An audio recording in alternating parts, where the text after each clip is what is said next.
Olá, tudo bem? Sou o professor Marcos Roberto e também sou pedagogo, e escritor.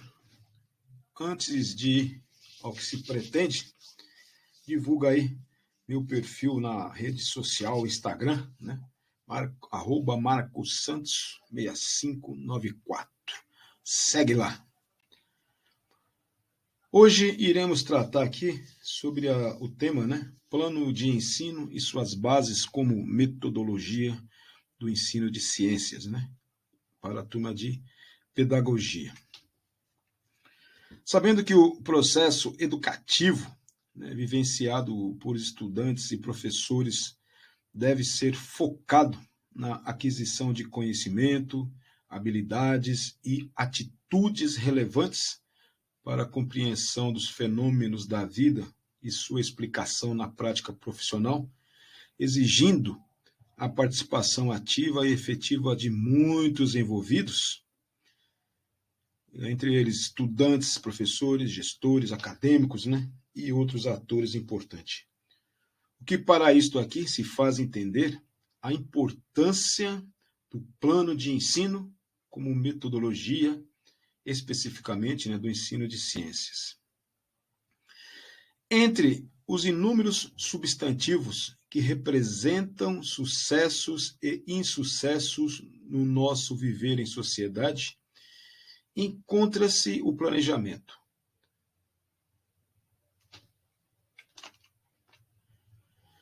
Geralmente, passados muitos anos, ou às vezes poucos dias, se algo não funcionou como previsto, é comum ouvir a máxima: faltou planejamento. Ao longo do tempo, várias características foram atribuídas ao ato de planejar. Conforme nos relata Saviani, professor Saviani, o planejamento escolar surgiu historicamente na época da Revolução Industrial, por volta do século XIX, estando ligado ao mundo da produtividade. Dentro de uma visão tecnicista, os planejamentos educacionais objetivavam a eficiência e eficácia do processo de ensino, seguindo a psicologia behaviorista e comportamentalista da época. Eram desenvolvidos manuais a serem aplicados pelos docentes, os quais não consideravam a realidade dos alunos e locais em que eram aplicados. As concepções sobre planejamento apresentaram evoluções acompanhando os processos históricos, perpassando por períodos de controle e de liberdade, gerando repúdio ou admiração por parte dos docentes. Atualmente, vários autores enfatizam concepções sobre planejar e sobre planejamento, destacando os aspectos relevantes e impactos relacionados a eles no processo educacional. Gandhi destaca que planejar é construir uma realidade desejada, não somente organizar a realidade existente e mantê-la em funcionamento, mas transformá-la. Já Moreto enfatiza que planejar é organizar ações. Esse entendimento simples apresenta uma dimensão da importância do ato de planejar, uma vez que o planejamento deve existir para facilitar o trabalho tanto do professor como do aluno. Já Vasconcelos define o termo planejar como antecipar mentalmente uma ação a ser realizada e agir de acordo com o previsto. Planejar implica em pensar a ação docente refletindo sobre objetivos, conteúdos, procedimentos metodológicos, avaliação de alunos e professores. Na elaboração de planejamentos, utilizamos diferentes embasamentos, de forma consciente ou inconsciente, alicerçados, né, em enfoques políticos, técnicos, sociais, culturais e metodológicos. O planejamento docente constitui-se em uma ação muito importante que impacta nas situações de aprendizagem vivenciadas em sala de aula. É necessário destacar que existem diferenças entre os termos planejar e planejamento. Planejar é a ação em si, o ato de refletir, avaliar, ponderar. Já o planejamento é a expressão do ato de planejar. São os registros, o caminho escolhido e traçado para a busca pelo alcance dos objetivos. Assim, o ato de planejar considera as ideias, o mutável. Já o planejamento é a escrita, a fundamentação, os passos da operacionalização do idealizado.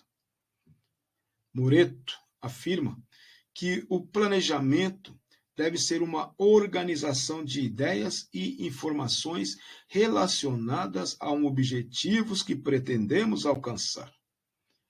Gandhi, por sua vez, caracteriza planejamento como um instrumento para se alcançar um resultado determinado, não descuidando da sua essência transformadora. O professor Libânio, por sua vez também, destaca que o planejamento visa dar respostas a um problema estabelecendo através, ou por meio da definição de fins e meios que apontem para a sua superação, de modo que venha atingir objetivos antes previstos, pensando e prevendo necessariamente o futuro. Já Vasconcelos considera que o planejamento é uma mediação teórico-metodológica para a ação, expressa de forma consciente e intencional, tendo como finalidade a concretização de um objetivo com caráter processual e contínuo. Fusari também enfatiza o caráter processual do planejamento, sendo concebido, assumido e vivenciado no cotidiano da prática social docente. A falta de planejamento também é debatida por alguns autores, como Moreto, que destaca que até hoje o planejamento escolar não é reconhecido pelos docentes com o nível de importância que deveria ter. E Fusari, que enfatiza que a falta de planejamento conduz a uma constante improvisação, prejudicando o processo educativo. Menegola e Santana enfatizam que todo o processo educacional requer planejamento em termos nacionais, estaduais, regionais, comunitários, inclusive em nível de escola no que tange ao ensino e às diferentes disciplinas e conteúdos a serem desenvolvidos. Destacam ainda que a escola cabe, partindo da sua realidade e de suas necessidades e possibilidades, estruturar e organizar os seus planos. Estes planos são, propriamente, os planos curriculares que servirão de base para todo o processo educativo da escola. Para o professor Libânio, talvez o ensino de ciências nas escolas não tenha despertado muito a curiosidade dos alunos devido à monotonia com que ele é ministrado por seus respectivos professores e professoras e ainda devido à complexidade dos conteúdos da área. Falta a essência atrativa que desperte o estudante para o seu ensino, principalmente no que se refere à vinculação do conhecimento de ciências com o contexto e a vida prática destes, significação e relevância dos conteúdos. Muitos professores e professoras na pedagogia, desde o ensino infantil até o ensino médio, apresentam dificuldades e algumas dúvidas ao planejar suas aulas, selecionar conteúdos e metodologias. Formas de avaliar os alunos perante a diversidade de estratégias. Anastasio, e Alves explicam que durante muito tempo as ações dos professores eram organizadas a partir dos planos de ensino que tinham como centro do pensar docente o ato de ensinar. Portanto, a ação docente era o foco do plano. Para Silva, a escola, considerada como um espaço estruturado de produção e socialização de conhecimento e cotidianização de parte do pensar histórico-cultural, é o lugar onde o indivíduo pode se constituir como sujeito das relações sociais historicamente já admitidas, sistematizadas e emergentes, e se desenvolver à medida que internaliza criticamente o seu meio social, fundamentalmente no domínio da cultura, como uma das formas de transformação social. Conforme Spudate, atualmente as propostas ressaltam a importância da construção de um processo de parceria em sala de aula com o aluno, deslocando o foco da ação docente e do ensino para a aprendizagem, ou seja, o protagonista para ser o aluno, para ser o aluno conforme defendem as teorias construtivistas e socio-interacionistas. O planejamento envolve reflexão, organização, sistematização, previsão, decisão e outros aspectos na pretensão de assegurar a eficácia de uma ação. O plano de ensino e aprendizagem de competências deve contemplar a relação entre os componentes, competências, habilidades, conteúdos, estratégias pedagógicas e, claro, a avaliação. Os planos de estudos ou planos curriculares fazem parte dos regimentos escolares que definem a organização legal da escola.